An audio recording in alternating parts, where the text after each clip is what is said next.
berger. Je ne manquerai de rien. Oh, Alléluia, Alléluia, Alléluia, Amen. oh, Alléluia, Alléluia, Alléluia, Amen.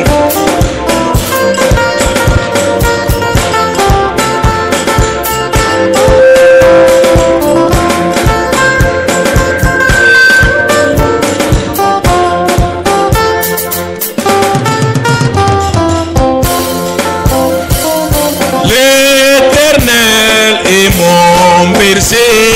Je ne manquerai de rien. L'Éternel est mon berger.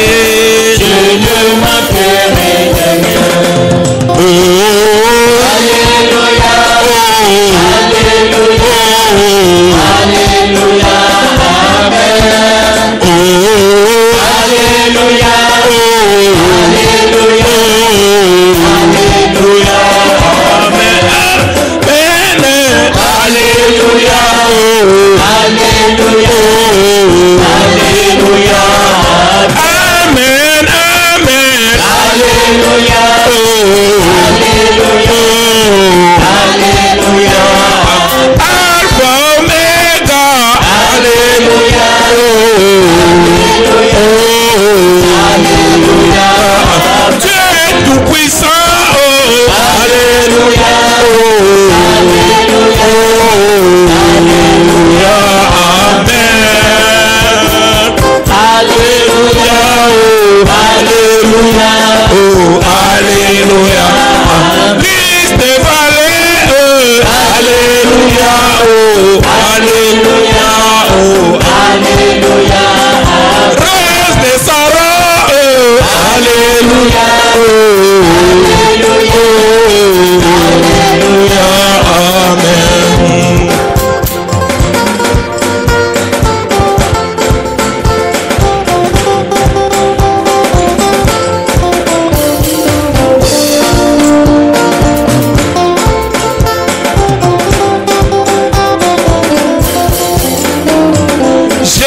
Jésus-Christ est mon sauveur. je ne manquerai de rien. Jésus-Christ est mon sauveur. Je ne manquerai de rien. Oh, Alléluia, Alléluia, Alléluia, Amen. oh, Alléluia, Alléluia, Alléluia, Amen.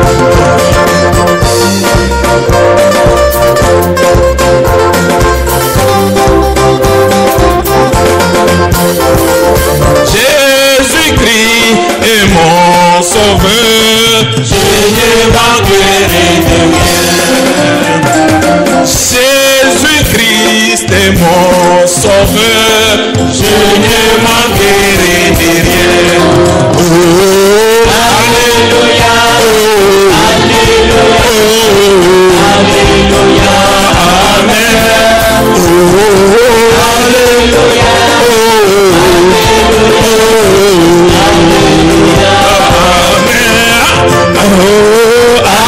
Alléluia, Alléluia,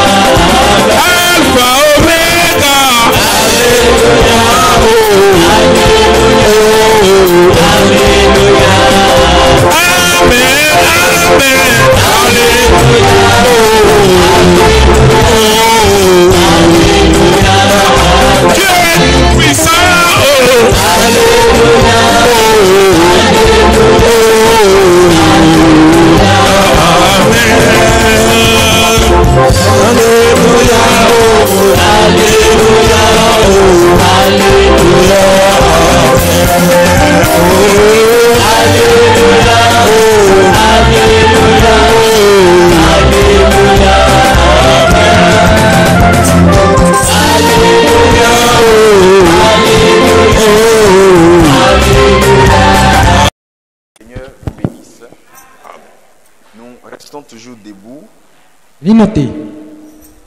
Nous lirons dans le livre de Philémon, chapitre 1er, Nara Philomène si vraiment entendre content. le verset 1er. Ya men content. Paul, prisonnier de Jésus-Christ, Paul de quand même entendre Jésus ton. et le frère Timothée, Bon novice Timothée. à Philémon, notre bien-aimé et notre compagnon d'œuvre. De nya quoi de temps mi-temps. Il file Seigneur Dieu Tout-Puissant, Akluno ma no be kweto. ce matin nous te disons sincèrement merci. Sasa temi do kweto no we. Merci pour ton amour. De kwenu ni wan toi. Merci Seigneur pour ta bonté. De kwenu nyona toi. Merci Seigneur pour ta fidélité dans notre vie.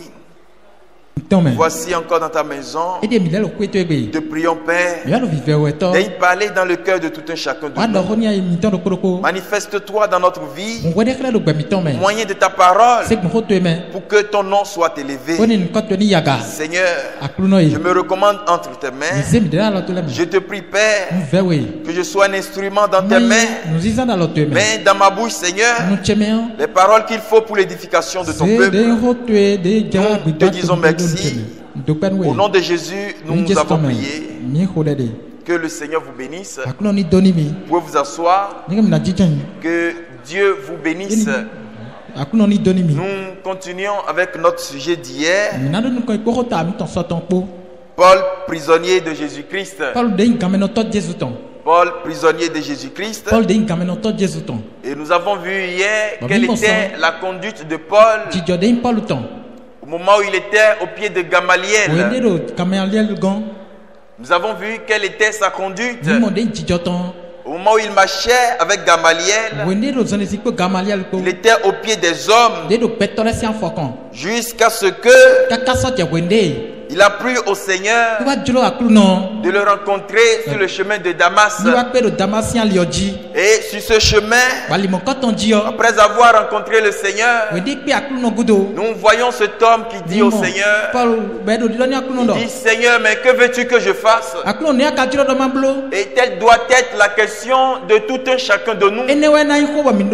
Après avoir rencontré le Seigneur, cet homme a compris qu'il a travaillé, qu'il a servi pendant longtemps les hommes. Il a compris qu'il n'a fait que la volonté des hommes. Maintenant, l'heure est venue pour lui de faire la volonté de Dieu. C'est pourquoi il dit au Seigneur, maintenant, que veux-tu que je fasse? Parce qu'il a pris pendant beaucoup de temps, pendant longtemps, nous pouvons le voir faire la volonté des hommes. Et en faisant la volonté des hommes, son cœur était chargé de la haine. Son cœur était chargé de tout ce qui est contraire à la volonté de Dieu. Maintenant, l'heure est venue pour lui de faire la volonté de Dieu. Et il dit ceci à Dieu, maintenant Seigneur, mais que veux-tu que je fasse? Nous aussi, bien-aimés, quand nous venons à Christ, devons pouvoir demander à Dieu, maintenant, que veux-tu que je fasse, Seigneur? C'est très important pour nous. Et en ce moment où il a rencontré le Seigneur, Paul a toujours le choix, soit de retourner au pied de Gamaliel, soit de retourner au pied de Jésus-Christ. Même jusqu'à ce moment, Dieu lui donne encore le choix. Dieu s'est révélé à lui. Il lui a montré qu'il était sur le mauvais chemin. Il lui a montré qu'il faisait uniquement la volonté d'homme. Mais il lui donne toujours le choix de pouvoir décider soit de retourner au pied de Gamaliel ou d'aller avec le Seigneur. Mais nous avons vu ce que cet homme a fait. Nous pouvons voir qu'il a pris la bonne décision. Et la bonne décision, la bonne résolution, c'est de suivre le Seigneur Jésus-Christ. C'est important. Lisons dans Deutéronome, chapitre 30, verset 19, nous pouvons voir que Dieu nous donne toujours le choix. Quand le Seigneur a rencontré Paul sur le chemin de Damas, il ne lui a pas obligé, ne lui a pas forcé à le servir. Mais il lui a montré, il s'est révélé à lui. Maintenant, c'est à lui de faire le choix. C'est à lui de décider soit de suivre le Seigneur, soit de retourner au pied de Gamaliel. Mais nous voyons cet homme, il a pris la décision de servir Christ. C'est pourquoi il lui dit, mais que veux-tu que je fasse? Bien-aimé dans le Seigneur, jusqu'à présent, le Seigneur nous donne encore le choix. Bien vrai, chers frères et sœurs, nous avons entendu la parole de Dieu. Nous avons entendu, nous avons vu tout ce qui nous concerne. Mais Dieu nous donne le choix.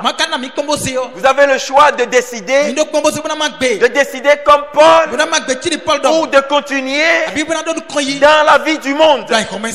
Chacun ce matin a le choix. Dieu vous donne le choix, bien-aimé. Vous pouvez écouter la parole de Dieu. Vous pouvez voir la vérité en face et continuer dans vos erreurs, continuez dans vos faussetés, continuez dans vos péchés. C'est parce que Dieu vous a donné le choix et vous avez décidé d'obéir à la voix de votre cœur, à vos pensées.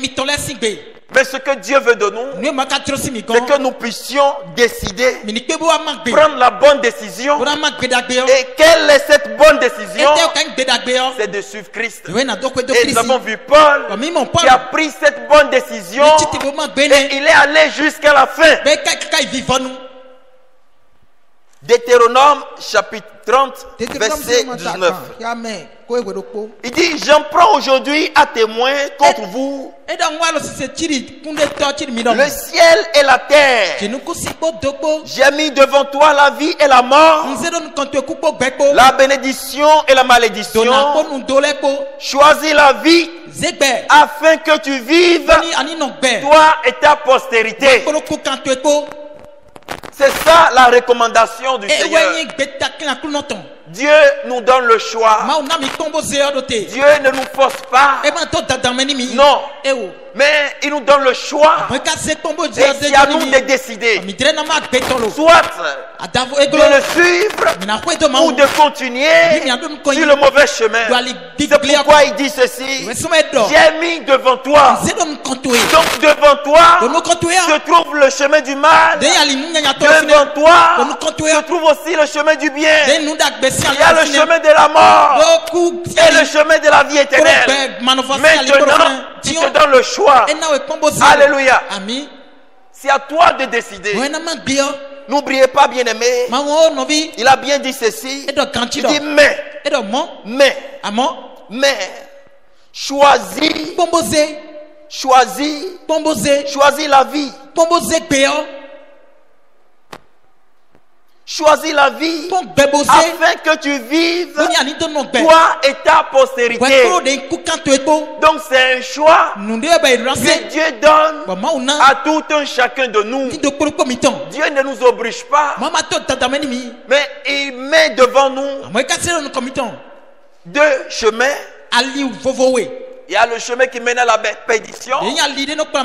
Voyons le chemin qui mène à la vie éternelle. Et le Seigneur Jésus-Christ dit ceci, que le chemin qui mène à la perdition, que c'est un chemin très large et nombreux prennent par là. C'est un chemin qui est très large. Mais il dit du chemin qui mène à la vie éternelle, il dit c'est un chemin très resserré et peu sont ceux qui prennent par là. Donc vous avez le choix, bien-aimé. Dieu ne force personne. Non, bien-aimé. Les hommes peuvent vous forcer, mais Dieu, lui qui est souverain, il nous donne le choix. C'est à nous de décider. Même ce matin, Dieu parle dans le cœur de tout un chacun de nous. Et à la fin, si à nous décider, soit de suivre Christ, comme Paul, soit de continuer sur notre ancien chemin. Et nous avons vu au jour de la Pentecôte, nous pouvons voir qu'il y a eu deux groupes. Il y a un groupe qui se moquait des apôtres en disant qu'ils ont pris du vin doux. Et nous voyons un autre groupe qui avait sincèrement le cœur touché. Et il s'approchait des disciples. Et il dit aux disciples, hommes, frères, mais que ferons-nous? Alléluia. Que ferons-nous? Après avoir entendu la parole de Dieu, mais ceux qui se moquaient des disciples, ceux qui se moquaient des apôtres, nous voyons que ceux-là aussi, ils ont entendu la parole de Dieu. Ils ont entendu aussi la parole de Dieu. Mais nous pouvons voir qu'ils ont fait le choix de continuer sur le mauvais chemin. Mais nous voyons de l'autre côté, il y a l'autre groupe qui a fait le choix de suivre le Seigneur Jésus-Christ. Et nous voyons que ce jour, ceux qui acceptaient les paroles furent tous baptisés au nom du Seigneur Jésus-Christ. Nous aussi, bien-aimés, nous devons faire le choix. Dieu nous donne le choix. Dieu ne nous oblige pas. Non, bien-aimés, vous avez le choix de faire de votre vie ce que vous voulez. Mais Dieu nous montre toujours le bon chemin. Quand nous sommes sur le chemin de l'ignorance, nous sommes sur le mauvais chemin, Dieu nous montre toujours la voie à suivre. C'est pourquoi il dit choisis la vie. Il dit choisis la vie. Donc Dieu nous montre toujours le véritable chemin. Et le Seigneur dit, mais il y a deux chemins. L'autre est très vaste et l'autre est vraiment resserré. Et nous voyons que c'est peu de gens qui prennent par là. Chacun de nous, nous avons le choix. Et c'est là nous pouvons voir la chose. Vous voyez des gens qui viennent à l'église, ils entendent la parole de Dieu. Mais vous voyez ces frères, ils entendent la parole de Dieu, mais ils continuent de persécuter les femmes. Ils continuent de maltraiter les femmes. Cela révèle que c'est un choix. Oui, bien-aimés, c'est un choix. Bien vrai qu'ils viennent, ils entendent la parole de Dieu. Comme au jour de la Pentecôte, ils ont aussi entendu le groupe qui s'était moqué des apôtres. Ils ont aussi entendu.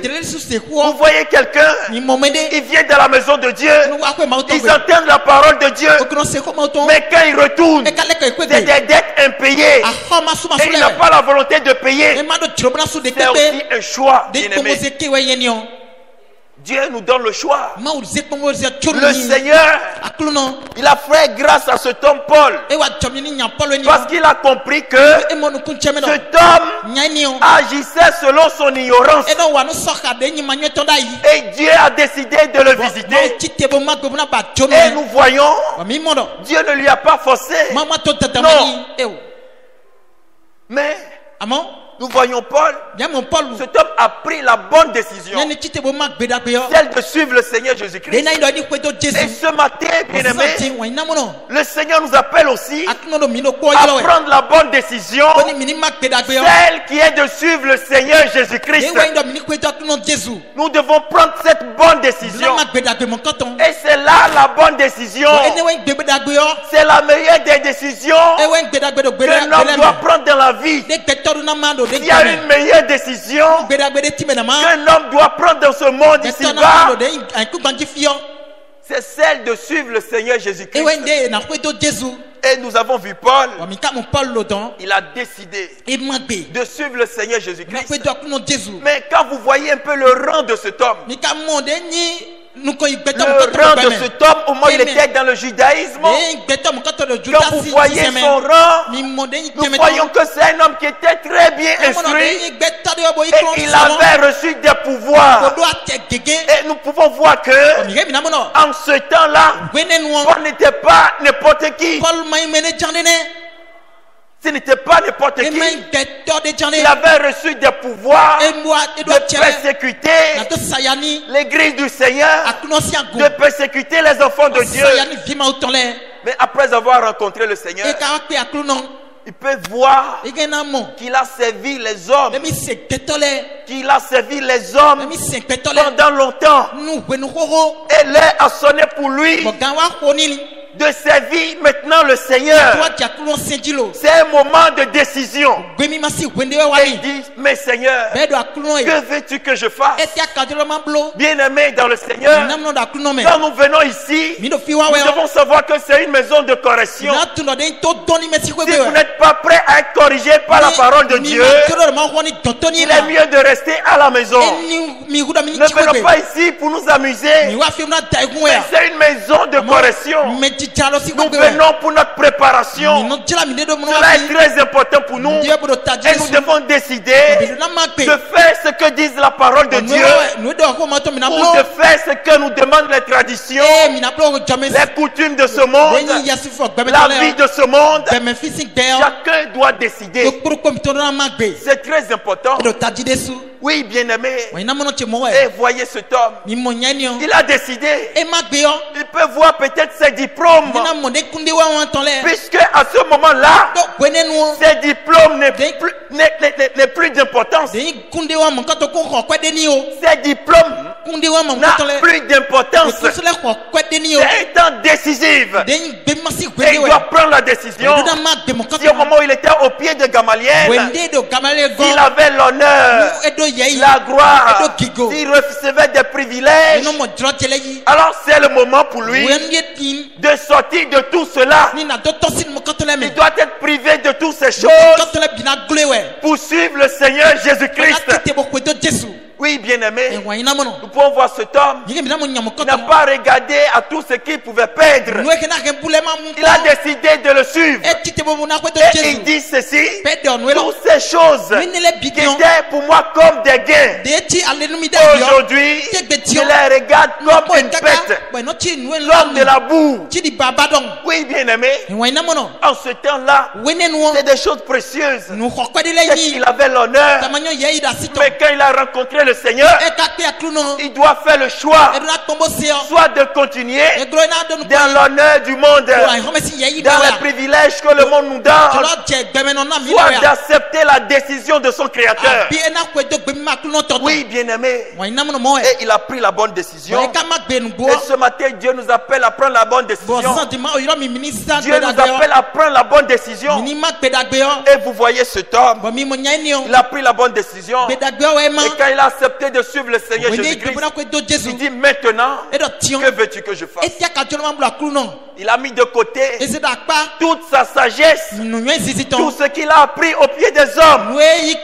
Il s'est laissé totalement dépouiller. Et nous aussi, bien-aimés, si nous voudrions être prisonniers de Jésus-Christ, nous devons nous laisser dépouiller. Vous ne pouvez pas servir le Seigneur avec la nature que vous avez héritée du monde. Cela ne marchera pas, bien-aimés. Chacun de nous, nous devons accepter d'être dépouillés. Oui, bien-aimés, nous devons être complètement dépouillés. Nous devons être brisés. C'est important. Nous ne pouvons pas venir. Non, j'ai accepté le Seigneur, mais je garde encore la nature du monde. Non. Si quelqu'un ne veut pas être dépouillé, il ne peut pas être disciple de Jésus-Christ. Oui, bien-aimé.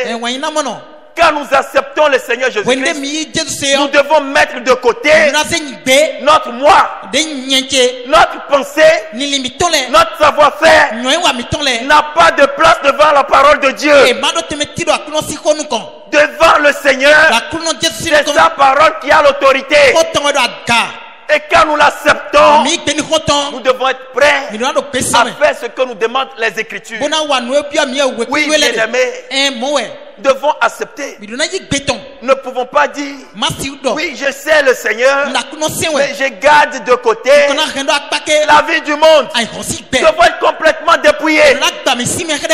Lisons Luc 14, verset 25. Totalement dépouillé, bien-aimé.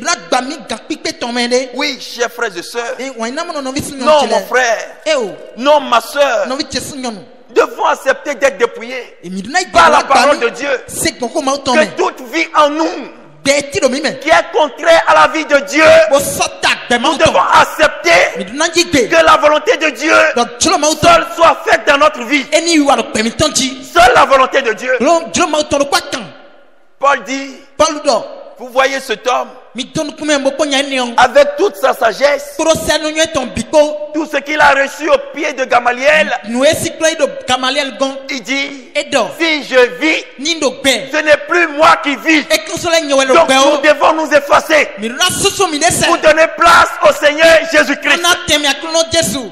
Nous devons nous effacer. Si je vis, ce n'est plus moi. C'est le Seigneur Jésus-Christ qui vit en moi. Oui, bien-aimé, nous devons nous effacer complètement et nous laisser entre les mains du potier pour que lui-même il nous façonne à sa manière. Non, bien-aimé, nous ne pouvons pas venir à Dieu avec cette nature du monde. Non, nous ne pouvons pas continuer de dire que nous sommes en Christ en étant façonnés par le monde. Mais quand nous venons à Christ, nous devons nous laisser être façonnés par la parole de Dieu. Nous devons nous laisser entre les mains de ce potier pour qu'il nous façonne à sa manière. Louis 14, verset 25. De grandes foules faisaient route avec Jésus-Christ. Comme toi et moi ce matin. Oui, nous sommes nombreux. Et nous pouvons dire que nous sommes en train de faire route avec le Seigneur. Il se retournait avec Jésus. Il se retourna et leur dit, si quelqu'un vient à moi, s'il n'est pas son père, sa mère, sa femme, ses enfants, ses frères et ses soeurs et même sa propre vie, il ne peut être mon disciple. Oui, bien-aimé, si vous n'êtes pas capable de haïr votre vie, si vous n'êtes pas capable de haïr cette vie, si vous n'êtes pas capable de vous effacer, il vous est impossible d'être disciple de Jésus. Parce que pour être son disciple, il y a une condition à remplir. C'est pourquoi Paul dit au Seigneur dans Marc 10, il dit ceci au Seigneur, mais il dit Seigneur, nous avons tout abandonné pour te suivre. Tout abandonné, il ne reste rien. Nous avons déjà tout abandonné pour te suivre. Donc nous devons nous effacer. Tout est abandonné. C'est important. Non, bien-aimé. Nous devons nous effacer. Quand nous venons à Christ, nous devons savoir que notre moi doit être complètement effacé pour laisser la vie de Christ se manifester en nous. Et au verset 27, il dit, et quiconque ne porte pas sa croix et ne me suit pas ne peut être mon disciple. Donc il y a une condition à remplir. Soit vous acceptez ou vous refusez. C'est là que vous avez le choix. Ils étaient nombreux à suivre le Seigneur. C'était très bon d'entendre la parole du Seigneur. Mais êtes-vous prêts à haïr votre vie? Êtes-vous prêt à porter la croix de chaque jour? Si vous n'êtes pas prêt, il vous sera impossible d'être disciple de Jésus-Christ. Parce qu'il y a une condition à remplir. Vous devez haïr vos parents, haïr les œuvres. Les œuvres. Oui, bien-aimé. Ces œuvres doivent être haïes. Toute œuvre de nos parents qui sont contraires à la parole de Dieu, nous en tant qu'enfants de Dieu, nous devons haïr ces œuvres. Oui, bien-aimé. C'est pourquoi il dit ceci. Si quelqu'un vient à moi et s'il n'est pas son père, sa mère, les œuvres, ces traditions, ces coutumes dans lesquelles les parents nous appellent à investir, à mettre notre argent. C'est le moment de haïr ces choses. Nous devons sortir des coutumes. Nous devons sortir de tout ce qui est contraire à la volonté de Dieu. Nous devons sortir, totalement sortir. Oui, bien-aimé. C'est ce que le Seigneur nous demande. Être complètement dépouillé. Totalement dépouillé. Lisons Matthieu chapitre 6. Verset 24. Mon frère, ma soeur, Paul est un bon chrétien. Nous avons vu ce qu'il était dans le monde. Son histoire. Et les gens entendaient parler de lui. Comment il était un homme méchant. Un homme rempli de la haine, de la vengeance. Mais nous pouvons voir, quand il a rencontré le Seigneur, quelle était devenue sa conduite. Oui, mon frère, ma soeur. Quelle était sa conduite? Et quel est ce Jésus que toi tu as rencontré? Mais la haine continue de demeurer. Et cet homme Paul, il avait la haine dans le cœur. Il respirait le mal, la vengeance. Mais quand il a rencontré le Seigneur, mais la haine a disparu. Mais quel est ce Jésus que toi tu as rencontré? Mais la haine demeure. La jalousie demeure. Non, bien-aimé. Quel est le Jésus que tu as rencontré? Lisons Matthieu 6, verset 24. Bien-aimé, la Bible dit ceci. Jésus dit, lui ne peut servir 2 maîtres. Non, bien-aimé. Même ce matin, vous ne pouvez pas servir 2 maîtres. C'est pourquoi Élie l'a dit. Élie dit, maintenant, vous allez faire le choix. Si Baal est Dieu, allez vers Baal. Si Baal est Dieu pour vous, d'accord, prenez une position. Allez auprès de Baal. Mais si l'Éternel est Dieu, venez auprès de l'Éternel. Et il a posé la question, jusqu'à quand tournerez-vous des deux côtés? Tantôt on vous voit à l'église, tantôt vous êtes chez le marabout, tantôt vous êtes à l'église, tantôt vous êtes dans la coutume, dans la tradition. Non, bien-aimé, si la tradition, si c'est ça qui est le véritable, allez dans les traditions. Mais si Jésus-Christ est le véritable, venez vers lui. Le Seigneur dit, mais lui ne peut servir 2 maîtres. Ce n'est pas possible. Tu ne peux pas servir 2 maîtres. Donc tu dois montrer ta position. Chaque croyant doit montrer sa position. Il n'y a pas de chrétien à moitié. Non. Un chrétien, c'est un chrétien. Il n'y a pas un chrétien à moitié. Non. À moitié chrétien, à moitié païen. Soit vous êtes païen, soit vous êtes chrétien. Vous ne pouvez pas servir 2 maîtres. C'est faux, bien-aimé.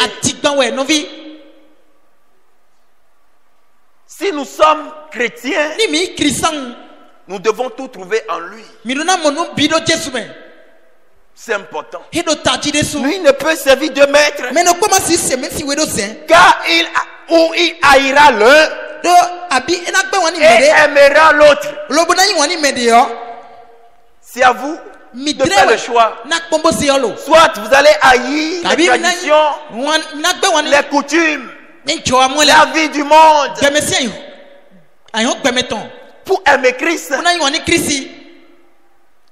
ou il s'attachera à l'un et méprisera l'autre. Vous ne pouvez servir Dieu et maman. Vous ne pouvez pas servir Dieu et maman. Vous ne pouvez pas servir Dieu et maman. Chacun doit montrer sa position. Oui, bien-aimé. Tu dois dire, même là où tu es, ton cœur doit te dire, dans ton cœur, tu dois dire, soit je suis chrétien ou je suis encore païen. Il n'y a pas un chrétien à moitié. Un chrétien, c'est un chrétien. Un païen, c'est un païen. Soit tu es un païen, soit tu es un chrétien. Oui, bien-aimé. Nul ne peut servir demain. Oui, bien-aimé. Quand nous acceptons le Seigneur, il devient notre solution. Nous n'avons plus de solution à aller chercher dans le monde. Regardez, bien-aimé, même dans cette église, vous voyez des enfants. On vient présenter les enfants. Mais les gens des coutumes, ils disent mettez telle chose à son doigt. Et vous voyez un chrétien, vous verrez que c'est un simple pain. Cette chose protège l'enfant contre. Non, bien aimé, c'est le Seigneur qui protège nos enfants. Il n'y a pas un pain, on va mettre, ça va protéger. Non. Cela révèle que votre cœur est toujours dans la tradition des hommes. Toujours dans la tradition des hommes. Non, bien-aimé. Tu fais un enfant et on dit nombril de l'enfant, il faut amener au village. Tu l'envoies, mais tu viens présenter l'enfant ici. S'il arrive que l'enfant tombe malade, Dieu n'a pas sa main dedans. Parce que tu as déjà livré ton enfant à Satan. Et combien de destinées aujourd'hui ont été livrés à Satan? Des enfants innocents. Mais tu te dis chrétien, mais tu as déjà livré l'enfant à Satan. Non, bien-aimé. C'est à vous de faire le choix. C'est important. Vous ne pouvez pas servir demain. Vous acceptez le Seigneur ou vous acceptez de continuer avec la vie du monde. Vous continuez avec le fétichisme. C'est à vous de faire le choix. Nous devons le savoir. Bien-aimé, le Seigneur nous appelle. Donc nous devons nous laisser être dépouillés. Dépouillés totalement. Nous devons nous effacer pour laisser Christ vivre en nous. Que le monde voie le Seigneur Jésus-Christ dans notre vie. Oui, bien-aimé. Même quand nous venons dans ce tabernacle, nous ne venons pas voir un homme. Quand nous venons, nous prions le Seigneur. Seigneur, je veux te voir se manifester. C'est toi je veux voir. Non, bien-aimé, nous devons nous laisser dépouiller. Et la maison de Dieu, c'est une maison de correction. Oui, bien-aimé, c'est pourquoi Paul dit la parole de Dieu, c'est une épée à double tranchant, pénétrante l'âme et l'esprit. C'est ça la parole de Dieu. Dans cette prédication, Paul, prisonnier de Jésus-Christ, prêchait le 17 juillet 1963 au Branham Tabernacle. Nous voyons l'homme de Dieu dit ceci à la page 11. Il dit: il était allé au fond du désert d'Arabie. Il parle de Paul. Après avoir reçu toutes ses connaissances depuis le bas âge, il était tellement instruit et il a grandi avec la connaissance, la sagesse des hommes, cette sagesse humaine qui est contraire à la volonté de Dieu. Maintenant, voyez cet homme, il était allé au fond du désert d'Arabie avec toutes ses anciennes expériences. Ce que nous avons eu dans le monde comme expérience, qui sont contraires à la volonté de Dieu, qui sont contraires à la parole de Dieu, Toutes ces expériences qui s'opposent à la parole de Dieu, mais nous devons les mettre de côté. Ces expériences n'ont plus de place devant la parole de Dieu. Paul a eu plusieurs expériences. Il dit avec toutes ces anciennes expériences et ambitions, là, il fut dépouillé de toutes ces choses. Alléluia. Il fut dépouillé.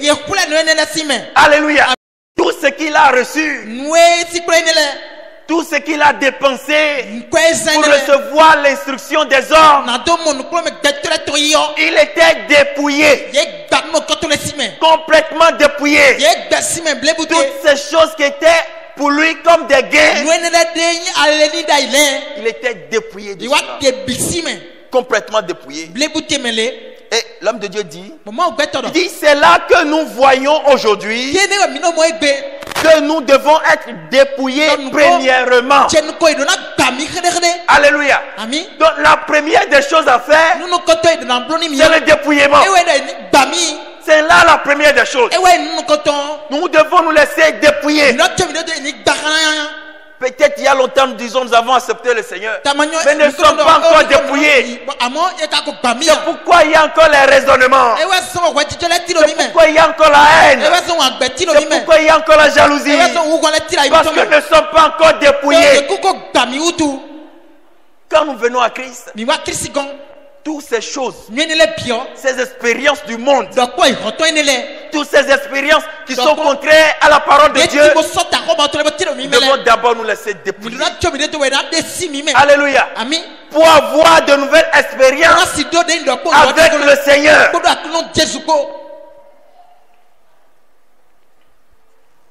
Il dit ceci. Nous devons être dépouillés premièrement. Oui, bien-aimés, tout ce que nous avons reçu dans le monde, nous devons être dépouillés. C'est pourquoi vous allez voir que dans Actes, nous avons vu ces chrétiens qui ont cru, ils ont apporté les livres de la magie. Toutes ces choses se sont dépouillées. Toutes ces choses se sont dépouillées. Mais toi, tu es chrétien. Mais dans ta chambre, il y a encore des choses cachées. Tu dis tu te protèges. Non, bien-aimé,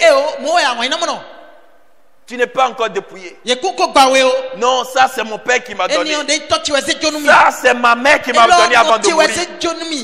Bien-aimé, tout ce que nous avons reçu dans le monde qui est contraire à la parole de Dieu, nous devons les mettre de côté. Vous voyez des gens, ils ont beaucoup de problèmes. Beaucoup de problèmes. Même l'église prie pour eux, ça ne marche pas.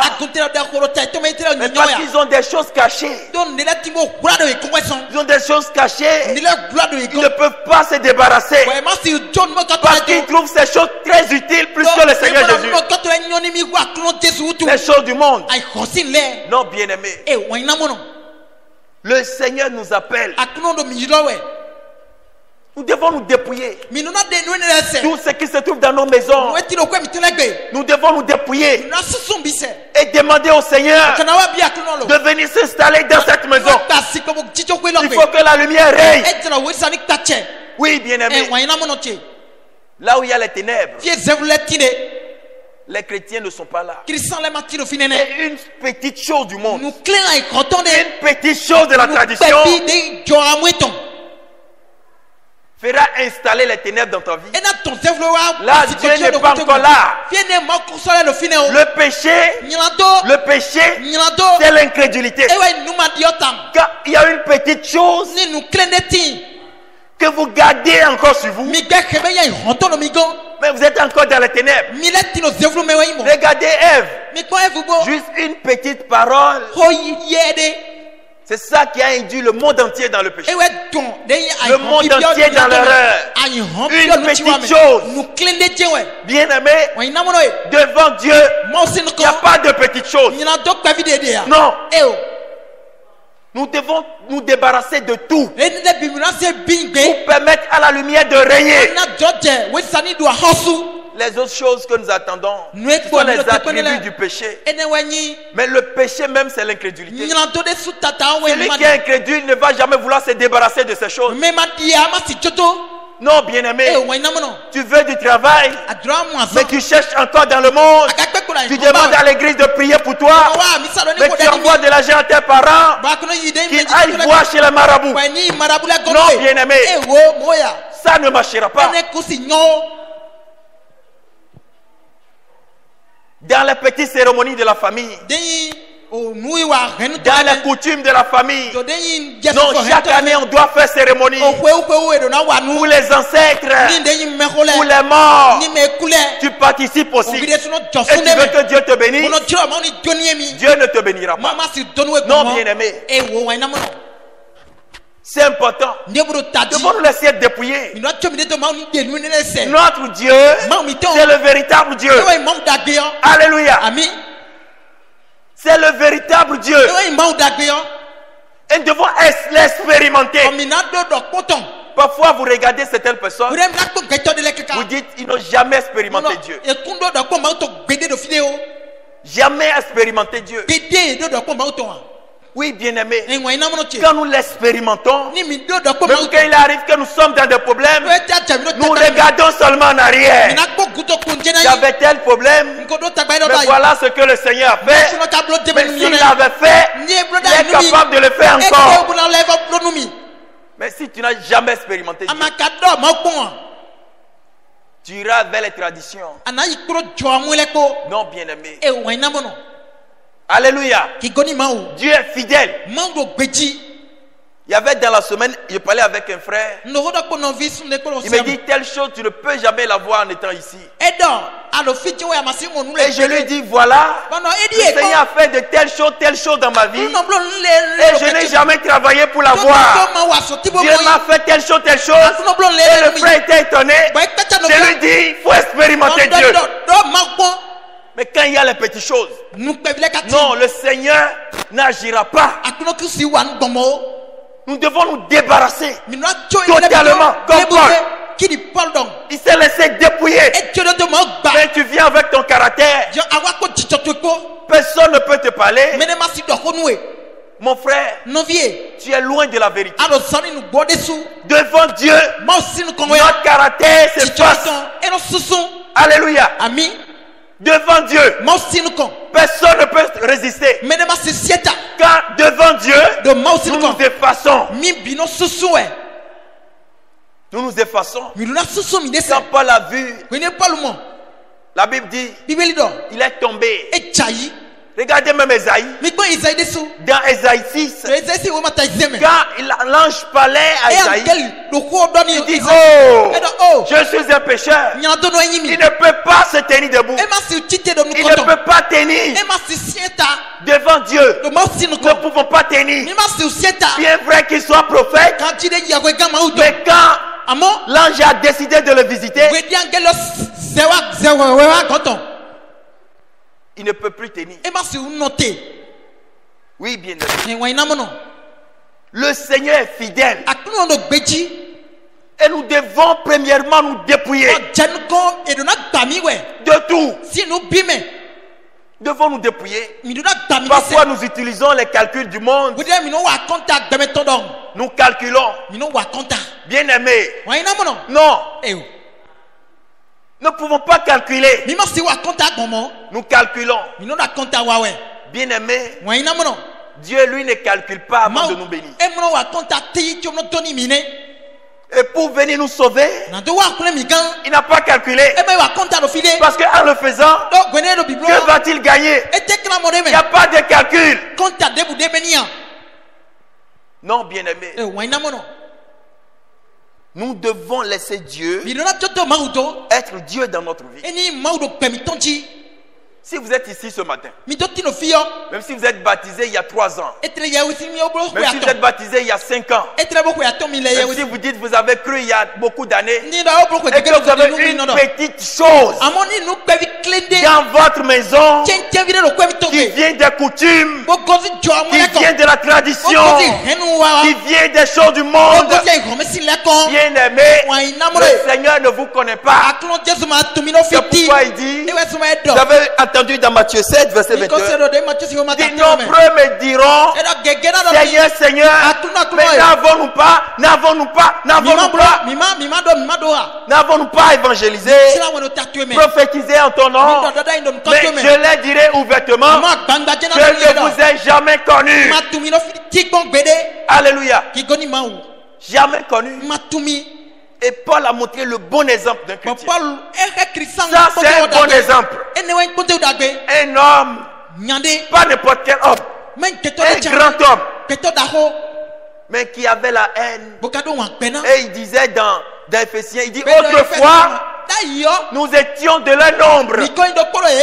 Ah, il faisait tout ça aussi. Mais quand le Seigneur a rencontré cet homme, nous pouvons voir sa vie, ce qu'est devenu sa vie. Mais toi, tu dis tu as rencontré Jésus, mais la tradition est calée dans ta chambre à coucher. Les canaris sont cachés là-bas. Tu vas au village pour aller chez les marabouts. Mais Dieu te connaît. Alléluia. Dieu te connaît. Continuons. Donc nous devons être dépouillés premièrement. Maintenant écoutez ce qu'il dit. Il dit mais les gens n'aiment pas être dépouillés. C'est là le problème. Les gens n'aiment pas être dépouillés.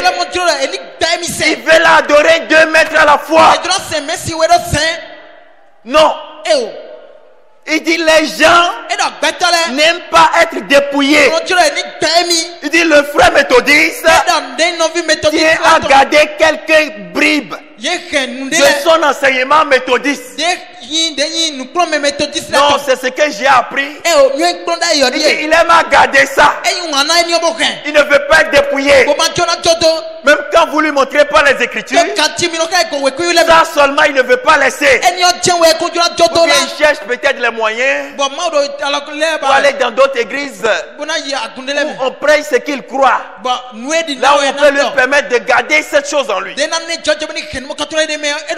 frère méthodiste tient à garder quelques bribes de son enseignement méthodiste. Le frère baptiste tient à garder quelques bribes de son enseignement baptiste. Il dit, voyez-vous? Est-ce que vous voyez? Il tient à garder toujours cela. Il ne peut pas être dépouillé. Non, bien-aimé. Même ton caractère d'insoumission, il faut que cela soit dépouillé. C'est important. Voyez-vous? Il dit, mais vous devez être complètement dépouillé de tout. Naître de nouveau et prendre le joug à partir de là, selon que le Saint-Esprit vous conduit. Vous ne pouvez pas dire, mon père disait, en arrivant à l'église, il serrait la main du pasteur et autres. Non, bien aimé. Il n'y a rien que vous pouvez dire devant la parole de Dieu. Devant la parole de Dieu, nous taisons. Alléluia. Parce que c'est la parole de Dieu. Chacun doit se laisser dépouiller. Et c'est ainsi que nous aurons le caractère de Christ.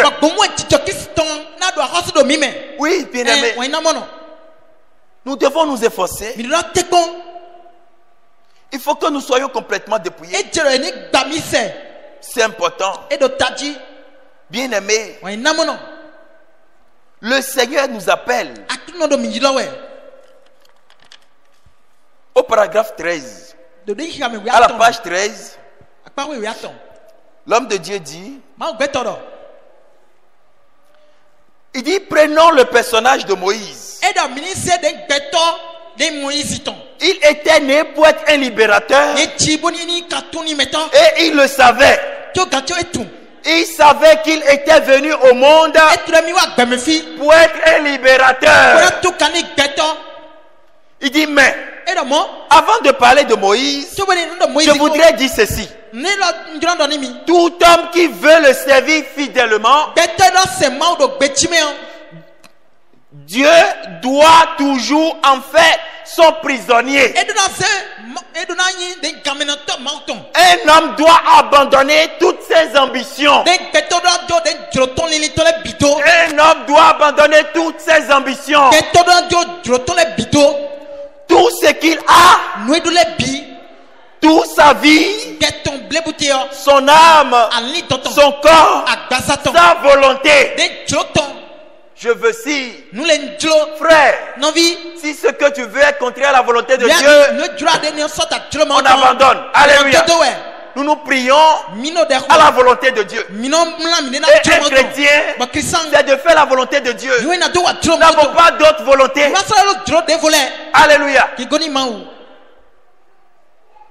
Seulement la volonté de Dieu. Il dit sa vie. Un homme doit abandonner toutes ses ambitions. Toutes ses ambitions. Alléluia. Toutes ses ambitions. Il doit abandonner. Et tout le reste est devenu totalement prisonnier de Christ. Pour servir Dieu. Oui, bien-aimé. C'est vrai. Le Seigneur nous appelle ce matin. Tous autant que nous sommes. Nous devons voir. Est-ce que nous sommes réellement dépouillés? Nous devons être dépouillés. Regardez ce Paul. Lui qui était un homme rempli de la haine de tout. Mais il dit dans Corinthiens, injuriés, nous bénissons. Alléluia. Il était dépouillé. Mais avant, quand il était Saul de Tarse, vous ne pouvez pas l'injurier. Non. Il a le pouvoir de vous lier. Mais regardez ce même homme. Quand il a rencontré le Seigneur Jésus-Christ, que s'est-il passé? Il dit injurié, mais nous bénissons. Alléluia. Parce qu'il s'est laissé dépouiller. Il n'est plus cet homme qu'il était avant. Les choses ont changé. Et il dit si je vis, ce n'est plus moi, c'est Christ qui vit en moi. Alléluia. Je suis déjà effacé depuis. Le moi n'existe pas. Je ne suis rien.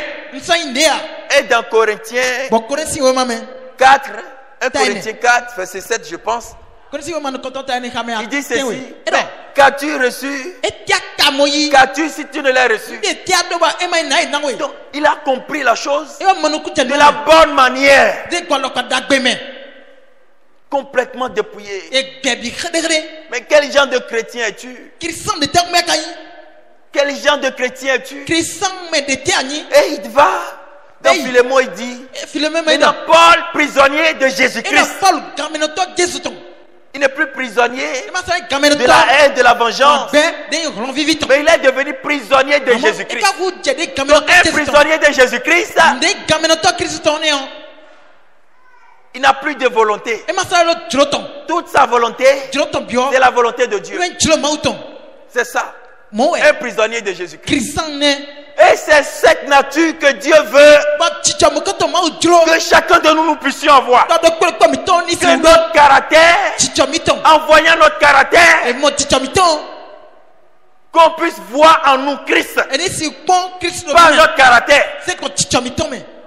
Un chrétien baptisé toujours avec les choses de la tradition, qui n'a jamais expérimenté Dieu, il est impossible de croire. Mon frère, ma soeur, si tu n'es pas capable de croire, les promesses du Seigneur sont là. Si tu es incrédule, tu ne verras rien dans ta vie. C'est pour ceux qui croient. Alléluia. C'est pour ceux qui croient. C'est pour ceux qui croient. Bien-aimés dans le Seigneur, quand le Seigneur nous appelle, nous devons nous laisser dépouiller. Et nous avons vu cela avec Moïse. Vous voyez cet homme Moïse? C'est de ça l'homme de Dieu parlait. Vous voyez cet homme Moïse? Il savait qu'il est né pour être libérateur. Parce que les enfants d'Israël étaient en esclavage en Égypte. Et il savait. Il connaissait tout dans la maison de Pharaon. Il connaît les stratégies, toutes les techniques. Bien-aimés, devant Dieu, nos techniques ne peuvent rien faire. Alléluia. Ne venez pas devant Dieu avec votre sagesse. Le peu de sagesse que tu as, si tu viens devant Dieu, dépose cette sagesse. Alléluia. Notre sagesse, ça ne peut rien faire devant Dieu. Alléluia. Rien. Devant Dieu, la sagesse humaine n'a plus sa place. Et vous voyez cet homme, il a grandi dans la maison de Pharaon. Il connaissait toutes les techniques. Il connaît tout.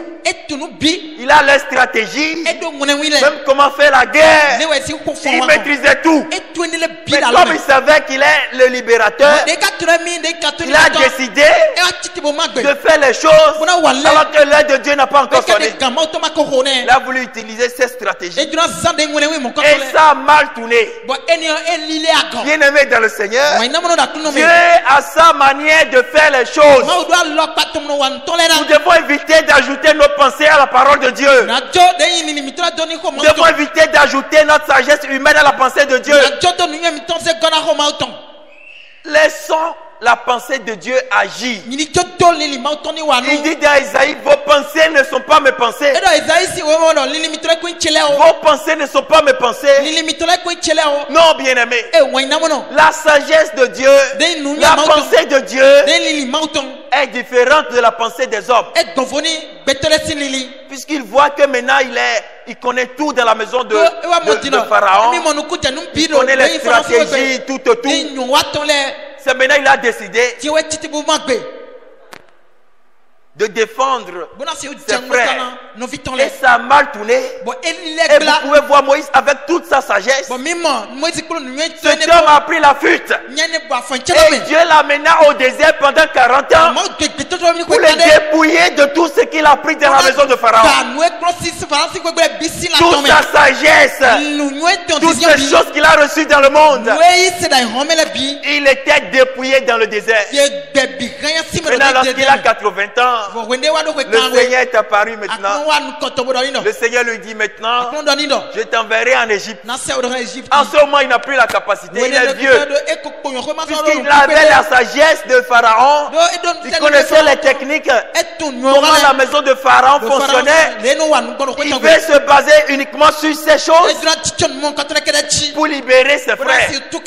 Mais ça a mal tourné. Et Dieu l'avait dépouillé pour le former à sa manière. Dieu l'a complètement dépouillé pour le former à sa façon. Nous devons être complètement dépouillés. C'est important. Tu dois être dépouillé, ma soeur. Dépouiller mon frère. Alléluia. Nous devons être dépouillés. Parfois, vous voyez dans l'église, les gens sont incapables de dire Amen. C'est l'esprit d'hypocrisie. Quand la chose est vraie, nous disons Amen. Nous n'avons pas besoin de non. Les gens attendent quand les visiteurs viennent. C'est là qu'ils disent Amen. C'est l'esprit d'hypocrisie. Nous devons être dépouillés de cela. Complètement dépouillés. C'est important. Et Dieu dit à Moïse maintenant, le temps est venu, tu iras en Égypte. Mais regardez ce qu'il dit à Dieu. Alors dans Exode, lisons dans Exode. Lui qui était zélé pour libérer. Voyez ce qu'il dit à Dieu. Dépouillez, bien-aimés, de toute forme d'hypocrisie. Dépouillez de toute forme de mensonge. Dépouillez complètement de toute forme d'orgueil. Oui, bien-aimés, c'est important. Lisons dans Exode. Écoutez.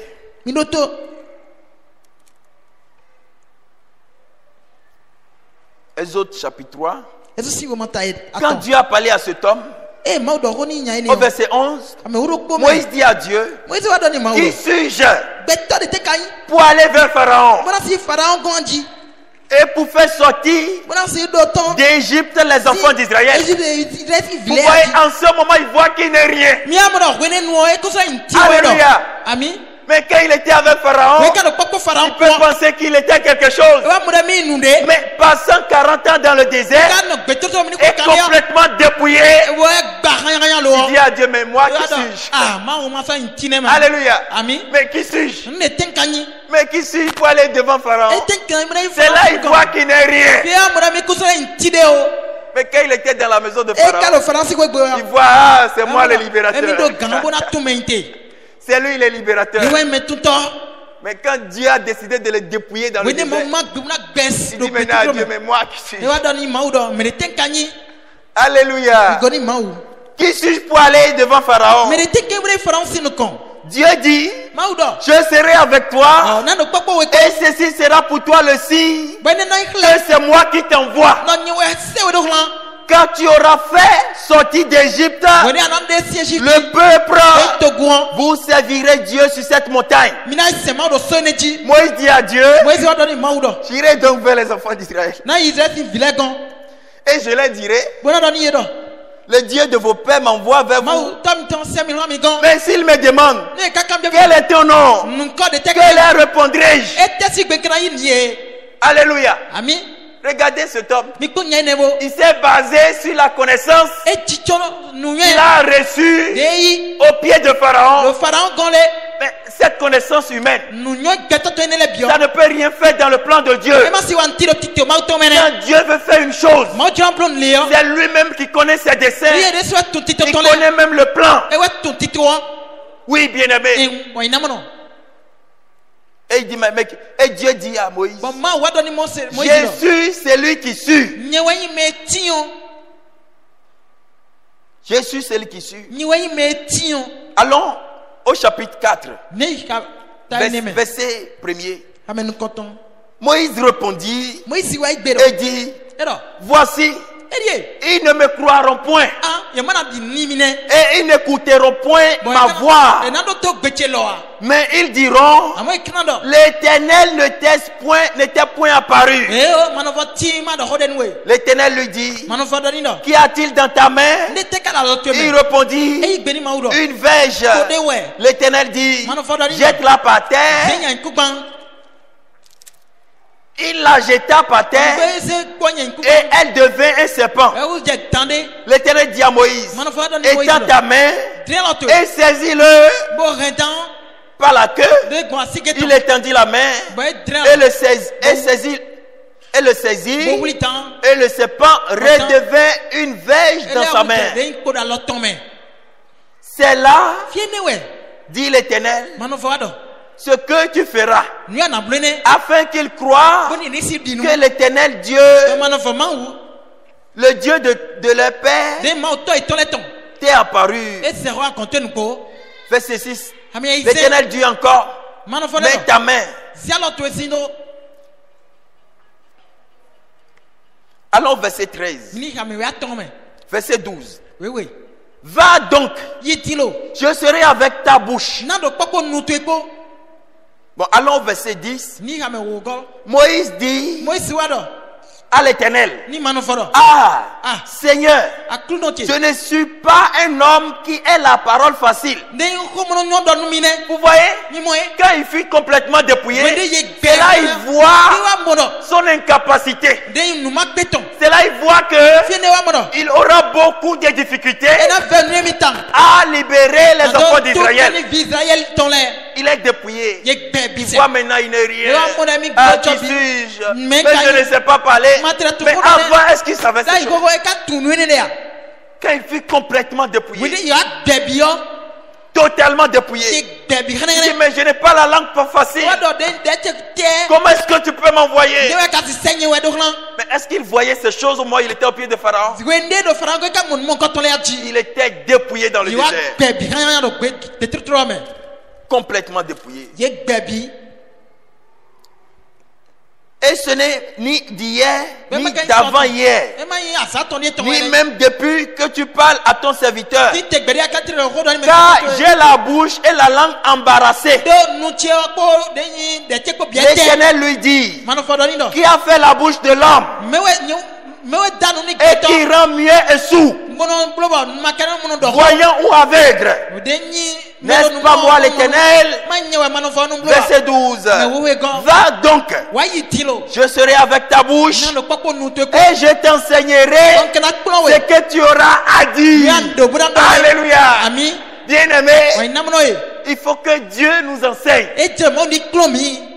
David dit ceci.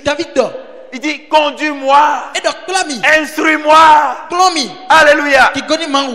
Maintenant Dieu lui dit, je t'enseignerai. Que c'est merveilleux. Mais il était bien enseigné quand il était au pied de Pharaon. Il était enseigné, Moïse. Mais Dieu lui dit, c'est vrai, tu étais enseigné là-bas. Mais ça, c'est l'enseignement des hommes. Il faut revenir maintenant à la parole de Dieu. Moi, l'Éternel, je t'enseignerai. Alléluia. Que c'est merveilleux. Laissons-nous dépouiller pour recevoir la nature de Christ. C'est important. Mettons notre savoir humain de côté et cherchons la volonté de Dieu. Non, bien-aimé, cherchons la volonté de Dieu. C'est important. Lisons encore. Continuons.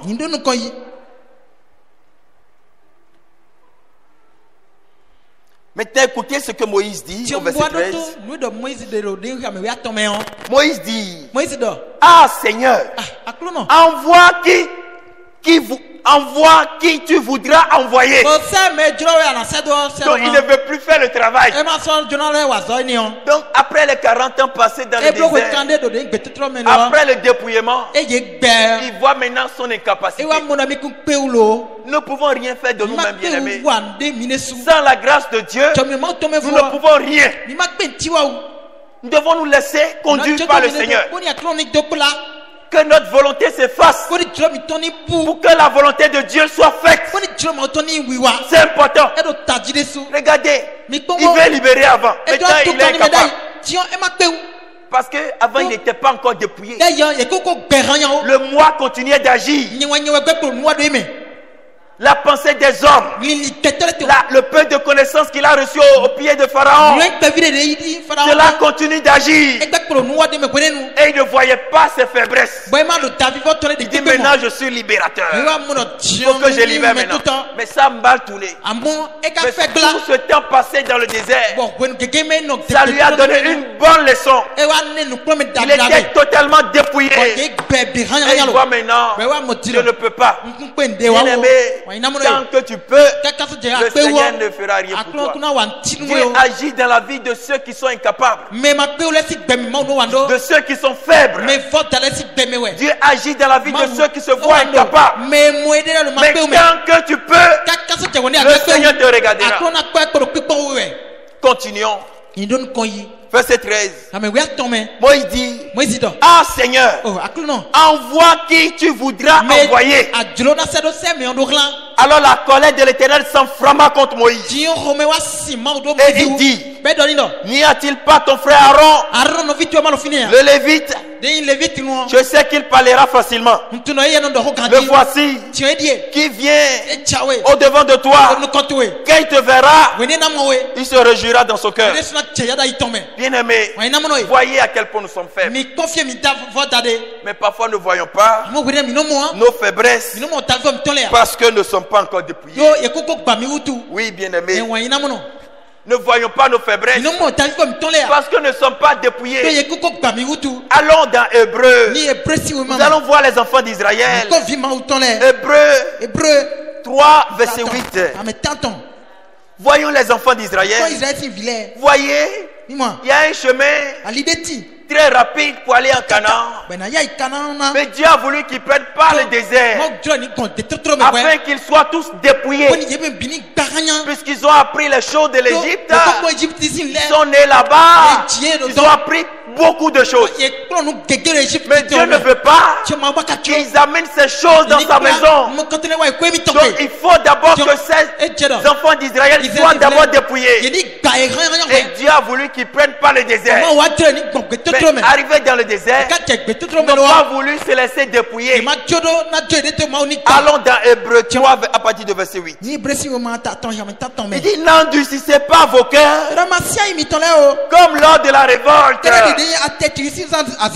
le jour de la tentation dans le désert, où vos pères me tentaient pour me prouver, et il vit mes œuvres pendant 40 ans.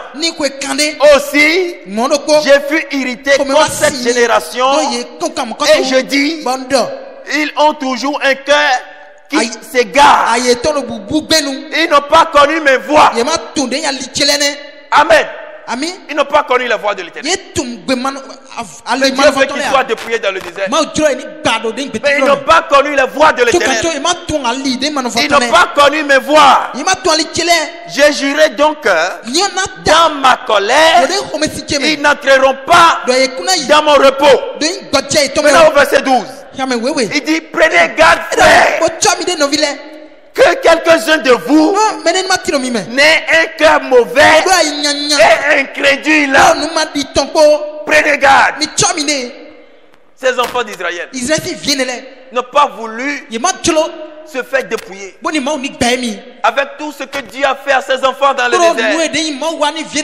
Regardez, Dieu les guérissait quand ils sont malades. Dieu faisait de grandes choses dans la vie. Dieu les donnait à manger. Dieu les donnait de l'eau à boire. Dieu était avec eux.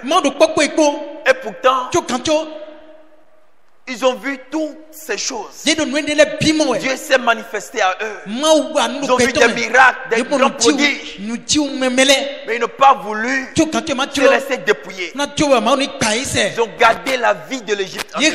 Ils entretiennent la vie de l'Égypte. Et ils marchent. Vous pouvez voir quelqu'un comme Akan. Lui, avec Josué et toute son équipe, vous verrez, il est encore attaché aux idoles.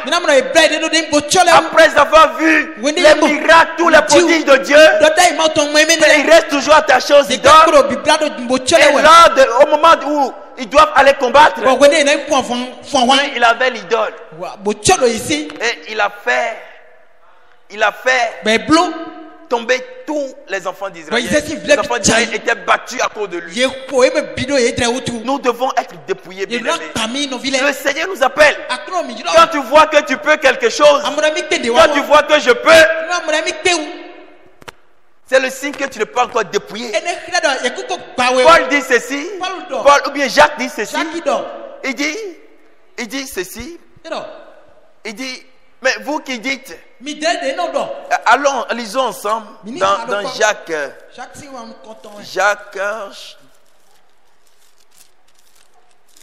Lisons ensemble dans Jacques.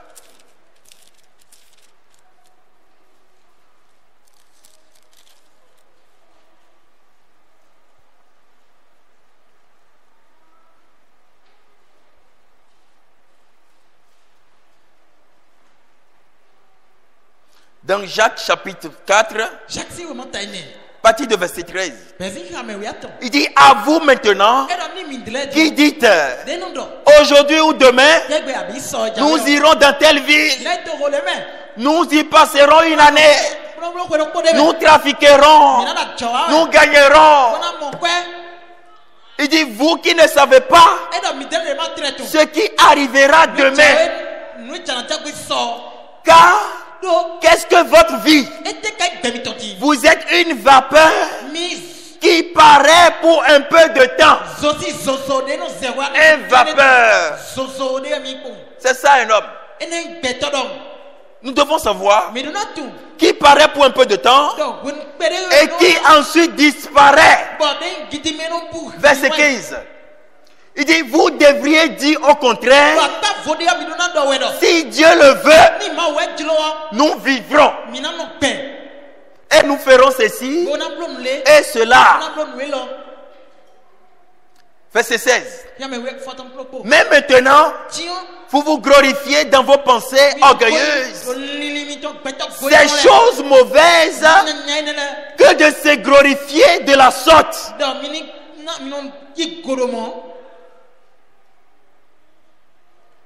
Voyez-vous, c'est bien mauvais. C'est une chose très mauvaise de se glorifier de la sorte. Vous voyez, ne voyons pas nos faiblesses. Non, je ferai ci, je ferai ça. Non, Jacques dit, si Dieu le veut, alléluia. Un homme qui est dépouillé. Quand vous lui parlez, il dit, bon, si Dieu le veut, alléluia. Parce que lui, toute sa vie, c'est entre les mains de Dieu.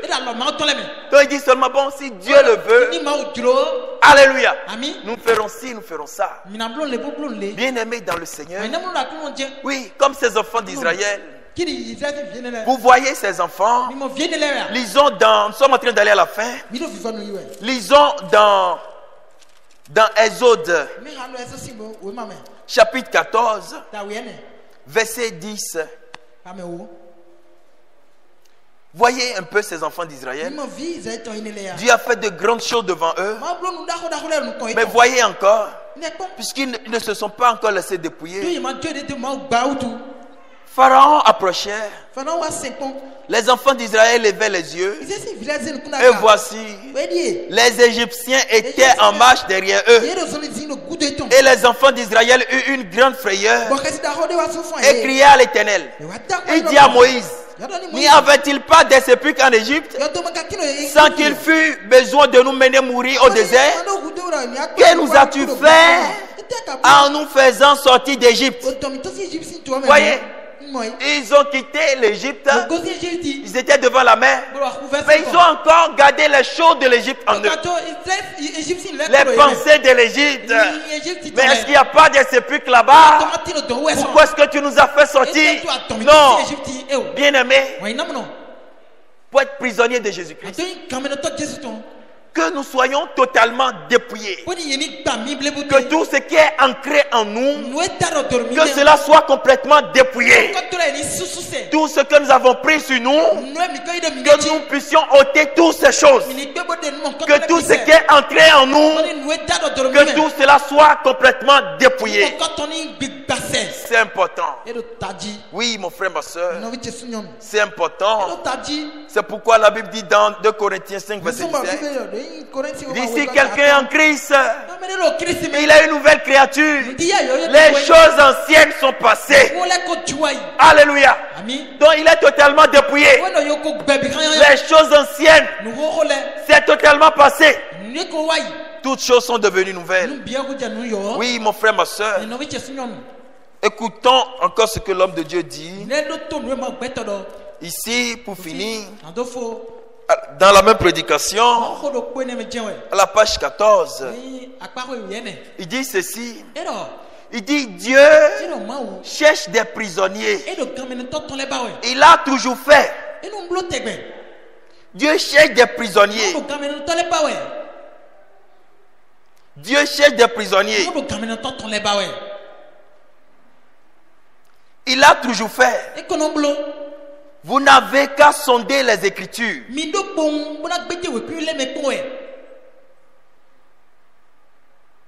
Un homme doit être prisonnier de Christ envers et contre tout.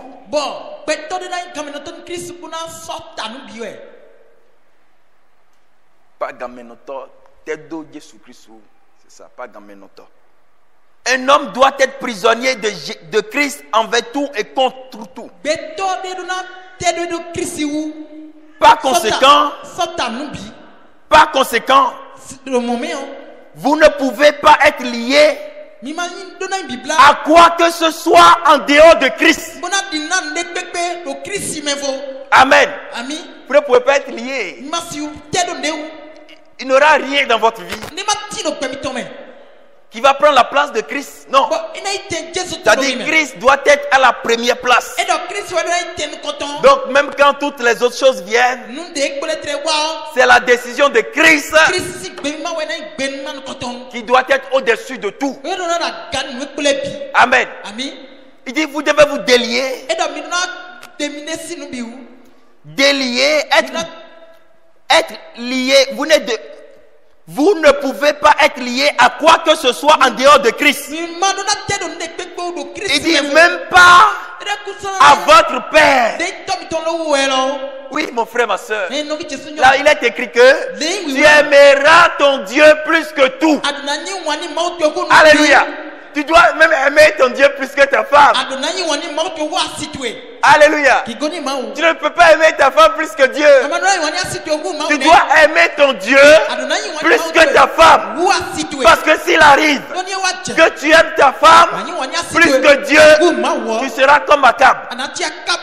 Akab s'est prié au pied de Jézabel et il a laissé la voix de Dieu parce qu'il aimait sa femme plus que Dieu. Oui, c'est la même chose. S'il arrive, tu aimes ta femme plus que Dieu. S'il arrive, ta femme te dit bon, il y a longtemps, nous n'avons plus d'enfants. Afin d'église là. Ah bon, il faut qu'on aille voir aussi ailleurs. Parce qu'il y a longtemps, on est à l'église. Maintenant, on ira voir aussi ailleurs. Tu vas le suivre. Parce que tu l'aimes plus que tout.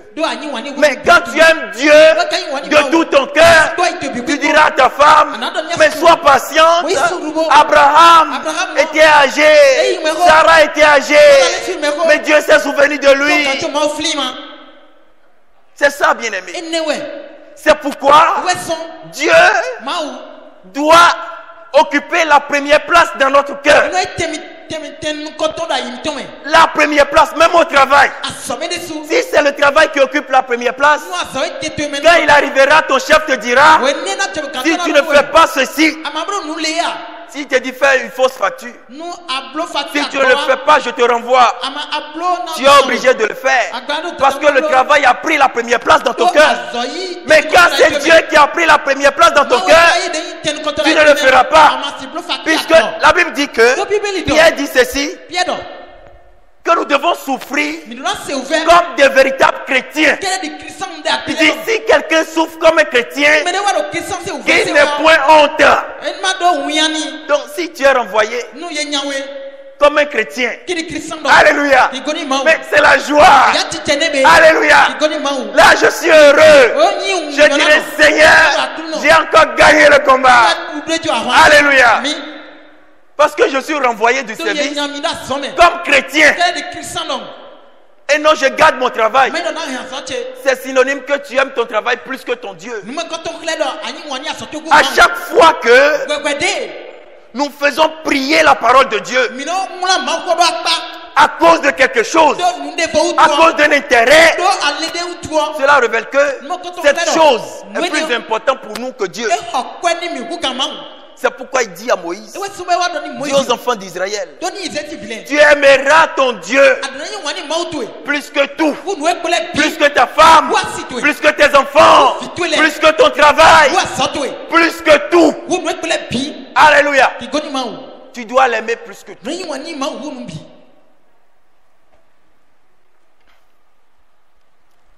Il dit ici, même pas à votre père, votre mère, votre frère, votre soeur, votre mari, votre femme, ou à qui que ce soit. Vous n'êtes lié qu'à Christ et à lui seul. Alors, Dieu peut vous utiliser jusqu'à là. Il ne peut pas le faire. Oui, au moment où vous êtes encore lié à vos parents. Regarde, tu dis tu as cru, mais tu n'es pas capable de dire à tes parents, non, papa, moi j'ai cru. Cette chose que tu fais, je ne peux pas le faire. Mais comme c'est papa, tu le fais. Non, bien-aimé. Il dit jusqu'à là. Jusqu'au moment où tu es encore lié à tes parents. Tu es encore lié à ton travail. Tu es encore lié à ta femme. Il ne peut pas vous utiliser. Regardez Élisée. Quand l'homme de Dieu Élie est venu, que s'est-il passé? Mais il travaillait, ce jeune homme. Et quand il lui a appelé, il dit maintenant, attends, j'irai dire au revoir. Alléluia. J'irai dire au revoir. Donc nous aussi, bien-aimés, nous devons pouvoir dire au revoir à toutes ces choses du monde. Nous devons leur montrer notre position. Non, papa, j'ai pris une décision. J'ai déjà pris la résolution. Mais pas avec un ton embêtant, non.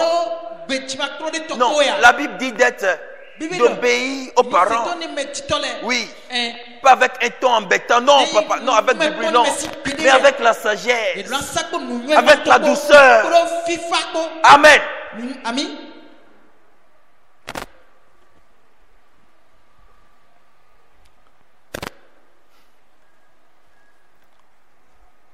Il dit jusque-là, il ne peut pas le faire. Il ne peut pas vous utiliser. Si vous voulez être un instrument entre les mains de Dieu, vous devez mettre de côté toute votre volonté. Vous devez vous effacer complètement et dire maintenant à Dieu, Seigneur, me voici, comme Esaïe, envoie-moi. Alléluia. C'est important. Il dit parfois, je dépasse les bornes et je parle durement aux gens. Vous comprenez? J'essaie de vous faire couper vos liens. Alléluia. C'est le prophète qui parle. J'essaie de vous faire couper les liens, vos liens. Parce que nous sommes venus avec beaucoup de liens. Mais Dieu ne veut pas que nous soyons gardés dans ces liens. Lisons dans Somme 2. Le temps est parti. Lisons dans Somme 2.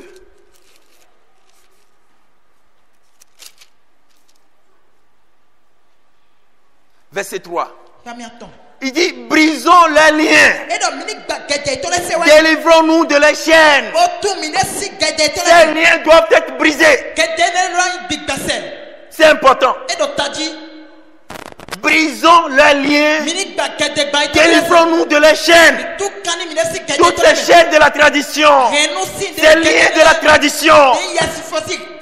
Délivrons-nous. Brisons-nous de ces chaînes. Alléluia. Parce que Christ nous a appelés pour la liberté. Parfois, je dépasse les bornes et je parle durement aux gens. Il dit, vous comprenez? J'essaie de vous faire couper vos liens. Vous devez avoir un point de départ. C'est comme lorsque je parle aux femmes qui se coupent les cheveux et qui portent des vêtements indécents tout en faisant profession d'être chrétien. Bien-aimé, si tu dis tu as cru, mais tu t'habilles comme le monde, tu portes les pantalons comme eux, les mini-jupes comme eux, cela révèle que le lien n'est pas encore coupé. Tu es toujours lié. Alléluia. Toujours dans les bois de nuit. Le lien n'est pas encore coupé. Amen. Il dit quand je parle, surtout à ces femmes, avec les habillements indécents, toutes ces choses. Voyez, bien-aimés, lorsque je parle aux femmes qui coupent les cheveux et qui portent des vêtements indécents, tout en faisant profession d'être chrétien, il n'y a pas de demi-chrétien. Non. Les liens sont là. Que le Seigneur vous bénisse. La chorale va nous donner un cantique.